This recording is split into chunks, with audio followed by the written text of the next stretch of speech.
This area is reserved for clients who actually understand its value and possess the bank account to match. You really need to head back down to the lobby before building security mistakes you for a lost delivery driver." Those words echoed off the floor-to-ceiling windows of the $40 million Manhattan penthouse. Let's freeze this exact moment right here. Have you ever walked into a high-end store or restaurant and immediately felt the staff staring at you like you didn't belong? It is a deeply humiliating and infuriating experience. If you have ever felt the sting of that exact kind of superficial judgment, do me a favor and drop a 1-inch the comments right now. Let us know that you have been there and that you understand exactly how this man feels. Now, let's rewind the clock and see how we ended up in this ridiculous situation. The man standing in the hallway, wearing a plain gray hoodie and faded jeans, is Marcus. Marcus did not grow up with a silver spoon in his mouth. He spent his childhood in the forgotten projects of Brooklyn, watching his single mother work 3 jobs just to keep the lights on. He learned early on that the world is incredibly unforgiving to people who look like him. But Marcus had a gift. He was brilliant with code. While other kids were playing outside, he was at the public library teaching himself software engineering on 10-year-old computers. Fast forward 2 decades, and that relentless grind paid off in a massive way. Marcus just finalized the sale of his cybersecurity startup to a major Silicon Valley conglomerate for over $1 billion in cash. He is completely financially free. He has reached a level of wealth that most people cannot even comprehend. But despite the billions sitting in his bank account, Marcus never changed his lifestyle. He still drives a 5-year-old sedan, he still wears comfortable hoodies, and he still values humility over flashy displays of wealth. Today, he came to the Upper East Side looking for a quiet, spacious penthouse to finally build a comfortable home for himself and his aging mother. He was looking for peace. What he found instead was Victoria. Victoria is the senior listing agent for Vanguard Prestige Brokerage. She is the absolute embodiment of fake elite gatekeeping. She wears a tailored white blazer that costs more than a decent used car, sports a fake aristocratic accent, and judges every single person who walks through her doors based entirely on their appearance. If you love seeing fake, arrogant people get completely dismantled by true, quiet power, hit that subscribe button right now. We post stories like this every week to remind everyone that real wealth does not need to scream for attention. Subscribe to the channel, and let's get back to the open house. The showing began 30 minutes ago. Marcus walked into the penthouse with genuine interest. He spent time examining the crown molding, checking the soundproofing on the massive glass windows, and taking mental notes on the layout. He was ready to make a cash offer today. But from the second he stepped off the private elevator, Victoria made her disdain painfully obvious. She did not greet him. She did not offer him a brochure. Instead, she actively avoided him, choosing to shadow a loud, obnoxious couple dressed head to toe in heavily branded designer clothing. The funny thing about that couple? They were completely broke. They were drowning in credit card debt, renting their luxury outfits, and just touring open houses for social media pictures. But Victoria was blinded by the fake Gucci belts and the loud Rolex watches. Marcus politely approached Victoria while she was pouring champagne for the fake rich couple. "Excuse me," Marcus said softly. "Could you tell me what the monthly HOA fees are for a unit this size, and whether the building allows structural modifications to the kitchen?" Victoria slowly turned around, looking Marcus up and down with a sneer of pure disgust. She looked at his gray hoodie like it was covered in toxic waste. She let out a heavy, exaggerated sigh. "The fees are substantial," she said loudly, making sure the other guests could hear her. "And no, we do not allow people to just knock down walls. This is a heritage luxury building, not a flip project in the suburbs. Now, if you will excuse me, I have actual serious buyers to attend to." She turned her back on him completely. Marcus remained calm. He did not raise his voice, and he did not cause a scene. He simply nodded, took out his phone, and typed a quick note to his wealth manager. But Victoria was not done. She wanted to make sure this guy knew his place. As Marcus walked toward the master bedroom suite to check the view, Victoria quickly stepped in front of him. She punched a code into the electronic lock on the master bedroom door, securing it shut. And that brings us right back to the moment where she looked him in the eye and told him to go back down to the lobby. She literally called him a lost delivery driver. Let's take a quick vote in the comments. If you were a billionaire and someone treated you like trash just because of your skin color and your clothes, would you snap and scream at them, or would you quietly gather your evidence and destroy them legally? Type a 1 in the comments if you are the type of person who plays the long game and lets your actions do the talking. Let me see those 1s down below. Marcus looked at the locked door, then looked at Victoria's smug, arrogant face. A small, almost invisible smile crept onto his lips. He did not argue. He did not tell her how much money he had. He simply reached over to the marble entryway table, picked up one of Victoria's thick, gold-foiled business cards, and slipped it into his pocket. "Thank you for your time, Victoria," Marcus said quietly. "I think I have seen everything I need to see." He turned around and walked out to the elevator. Victoria let out a loud laugh as the elevator doors closed. Finally, the trash took itself out, she muttered to her designer-clad guests. She thought she had just successfully protected her elite listing from a wandering nobody. She thought she had won. But she had no idea that the man she just kicked out was about to become her absolute worst nightmare. She had no idea that her career in luxury real estate was currently running on a timer, and the clock was about to hit 0. The very next morning, the sun rose over a freezing Manhattan skyline. Victoria woke up in her rented, heavily mortgaged apartment on the Upper West Side. She spent 2 solid hours getting ready. She meticulously applied her expensive makeup, slipped into a brand new white designer blazer, and practiced her winning smile in the full-length mirror. She was living completely beyond her means. Her credit cards were maxed out just to maintain the fragile illusion of being a top-tier luxury broker. But today, she was absolutely convinced all her financial stress would disappear. She was certain that the flashy couple she had entertained yesterday would call to make a full-price offer. She walked into the towering glass headquarters of Vanguard Prestige Brokerage like she owned the place. She ignored the receptionist, grabbed a premium coffee, and headed straight for her corner desk. Before she could even sit down, her phone buzzed loudly. It was the executive assistant to Richard Sterling. Richard was the CEO and founder of the entire brokerage firm, a man who rarely spoke to anyone below a director level. "Victoria, leave your things at your desk," the assistant said coldly. "Mr. Sterling needs you in the executive boardroom immediately." Victoria's heart leaped into her throat. This was it. She assumed she was getting a massive promotion to senior director. Or maybe they were handing her the exclusive listing for the new Billionaire's Row project downtown. She strutted down the long, carpeted hallway, feeling absolutely invincible. She pushed open the heavy mahogany doors of the boardroom with a bright, rehearsed smile. "Good morning, Richard," she chimed, using her carefully practiced aristocratic tone. But the atmosphere in the room felt like a graveyard. It was freezing cold. It was dead silent. Richard was not sitting at the head of the table where he usually dominated the room. He was standing off to the side, gripping a thick stack of legal documents so tightly his knuckles were completely white. His face was pale, and he looked like a man who hadn't slept in days. Victoria's smile faltered for a fraction of a second. "Richard? Is everything okay?" she asked, stepping fully into the massive room. Richard swallowed hard. He looked at her with a mixture of absolute terror and deep, boiling anger. "Victoria," he started, his voice completely hollow. "We just closed the largest single asset acquisition in the 40-year history of this firm. A private equity buyer just purchased the entire Upper East Side luxury tower. All 40 residential units.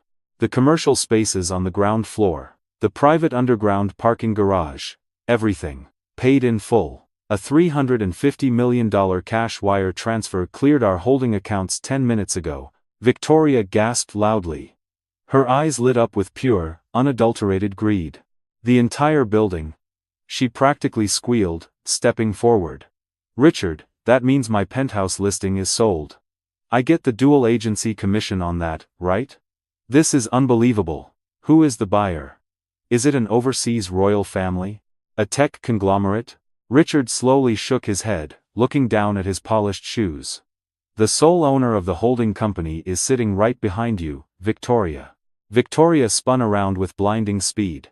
She was ready to turn on her maximum charm, ready to bow down and worship whoever had just dropped $250 million in pure cash. Sitting in the high-backed leather CEO chair at the far end of the massive table was a man.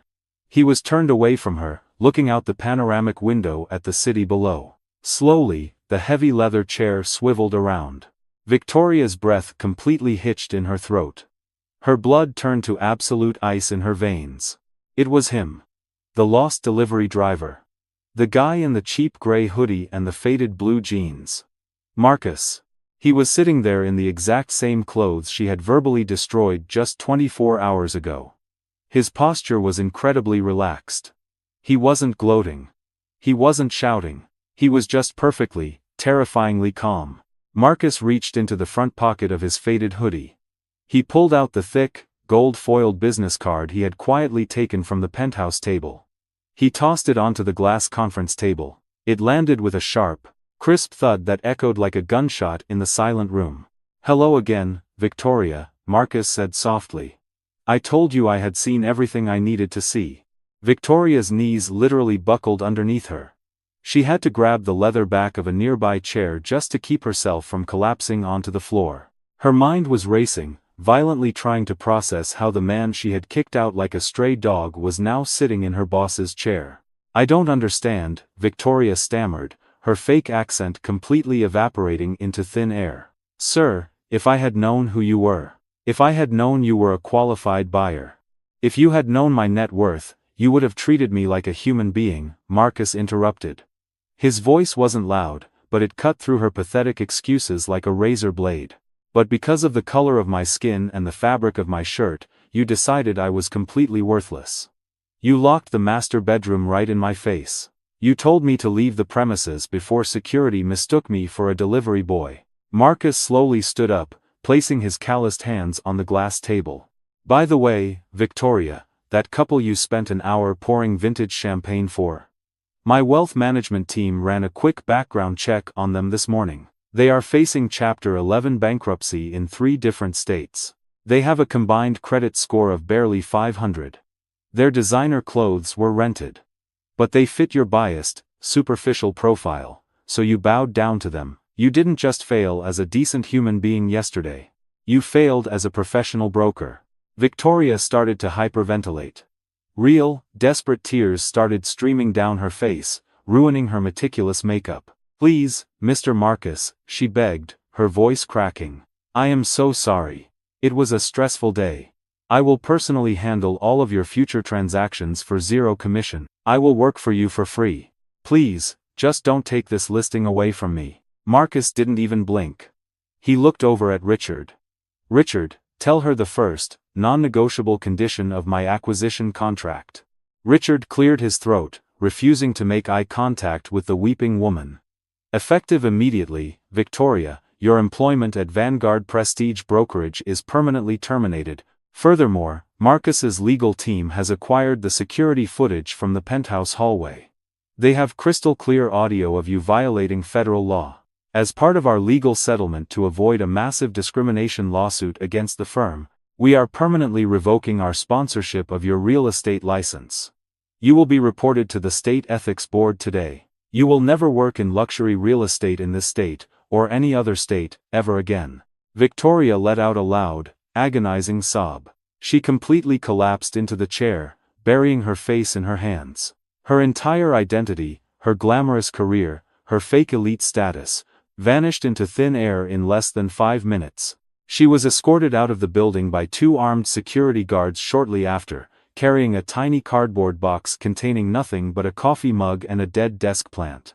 As the heavy glass doors of Vanguard Prestige Brokerage closed behind Victoria for the very last time, the atmosphere in the boardroom shifted entirely. Richard Sterling stood frozen, completely unsure of how to speak to the man who now essentially owned his company's most lucrative asset. But Marcus simply stood up, offered Richard a firm, respectful handshake, and walked out into the crisp Manhattan morning. He didn't celebrate by popping vintage champagne or buying a fleet of flashy sports cars. Instead, he took a quiet walk through Central Park, reflecting on the incredibly long, grueling journey that had brought him to this exact moment. He thought about those early days in a cramped Brooklyn apartment, staying up until 4 in the morning to grind on digital platforms. He had built his empire from scratch through relentless online ventures, mastering the art of making money online when everyone else told him it was impossible. He remembered the countless failures he had faced along the way, and how his absolute refusal to be afraid of striking out had eventually forged his sharp, unshakable wealth-building mindset. He was always a fast learner, someone who walked the talk, executing his plans flawlessly while keeping his eyes locked on the ultimate prize of true financial freedom. Now, that freedom was sitting in the form of a $40 million penthouse. Marcus had a very specific, grounded vision for that massive rooftop terrace overlooking the city skyline. He wasn't going to host elite, superficial galas for the fake rich. Instead, he was planning to transform the entire space into a sustainable green sanctuary. He envisioned a sprawling vegetable garden where he could harvest his own food, right next to a beautifully designed aquaponic koi pond. It was his way of staying deeply connected to the earth, keeping his hands in the soil, and passing down the genuine value of hard work to his family. He wanted to raise children who understood the importance of continuous personal development and resilience, not the empty validation of designer labels. But while Marcus was busy designing his tranquil future, Victoria's life was rapidly unraveling into an absolute nightmare. By noon that same day, the news of her catastrophic blunder had spread like wildfire through the tight-knit luxury real estate community. Nobody wanted anything to do with her. Other top-tier brokerages immediately blacklisted her resume, refusing to even take her calls. Her wealthy clients, terrified of being associated with a potential federal discrimination scandal, pulled all their exclusive listings and moved to competing agencies.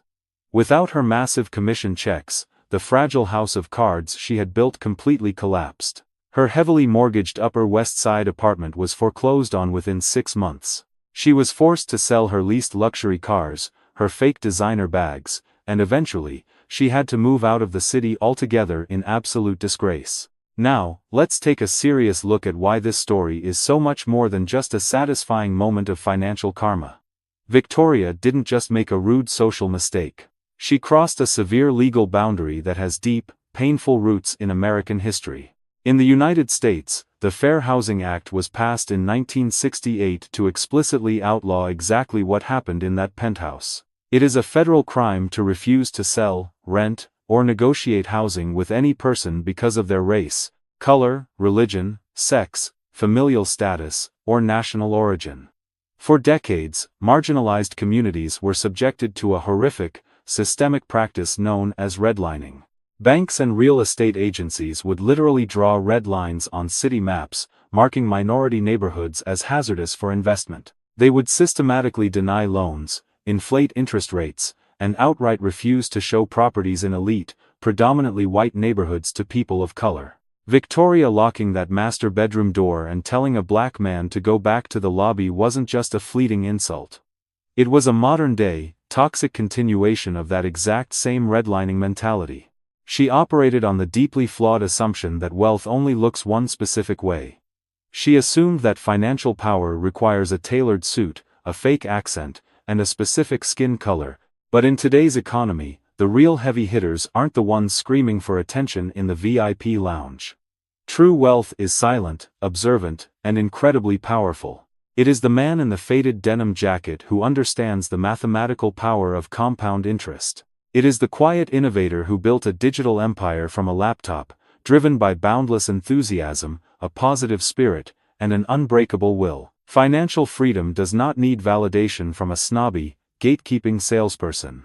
Victoria's arrogance blinded her to this reality, and it cost her the single biggest commission of her entire professional life. She traded a multi-million-dollar payday for a momentary ego trip, and she lost absolutely everything she valued. Now, I want you to really think about this situation and be brutally honest with yourself. Money can buy the most breathtaking penthouses in Manhattan, but it cannot buy basic human decency, class, or respect. Victoria was left crying in the street, her career completely destroyed, all because she couldn't see past a simple gray hoodie. Do you think she deserves a second chance to rebuild her career after learning this harsh lesson, or is a lifetime ban the only fitting punishment for that level of arrogant discrimination? Drop a 1-inch the comments right now if you believe that justice was perfectly served and that true equity means holding the elite accountable for their actions. And if you love seeing fake superiority crushed by quiet, undeniable power, make sure you hit that subscribe button. Keep growing, stay humble, never stop learning, and we will see you in the next story.